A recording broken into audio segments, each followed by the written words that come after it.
It's so much more intimate than a laptop, and it's so much more capable than a smartphone with this gorgeous large display. Yeah, if only things were that clear now, Steve. Phones are trying to be tablets, tablets are trying to be laptops, laptops are trying to be tablets, but not the tried and true iPad. It remains faithful to that original vision.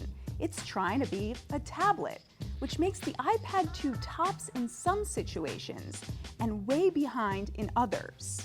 Let's start where we use our iPads the most. Here, probably here, and definitely here. And the biggest improvement in all these situations is that the iPad Air really lives up to its name. There's a substantial difference between holding the 6.1 millimeter thin Air 2 and any of the early iPads with one hand. You'll still find the Mini easier to hold up, but this should happen far less now, though this is still a pain. One of my biggest complaints about the iPad up until now is that every time I want to read stuff outdoors, I pretty much have to do this. The good news with the iPad 2 is that it cuts down significantly on screen glare, both indoors and out. In my outdoor test, the Air 2 beat last year's Air, Samsung's Tab S, and Amazon's previous HDX. Still, it's nowhere near as good as an e-reader outdoors. And you'll have to crank the brightness all the way up to see the screen in sunlight, which will run down the battery faster. And the anti-reflective screen makes a great, though still enormous, viewfinder for taking shots with the 8-megapixel camera. It takes much crisper shots than before, in many cases as good as the ones I take with my iPhone 6. But my phone's camera is still the fastest for me to grab. And for commuters and travelers, the Air still gets you 10 hours of battery life, though less if you're streaming video at max brightness.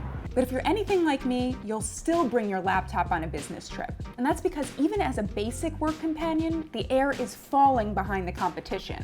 The iPad's new A8X processor provides a performance boost, especially to the iPad's immersive full-screen apps, which are still far better than Android's and Windows.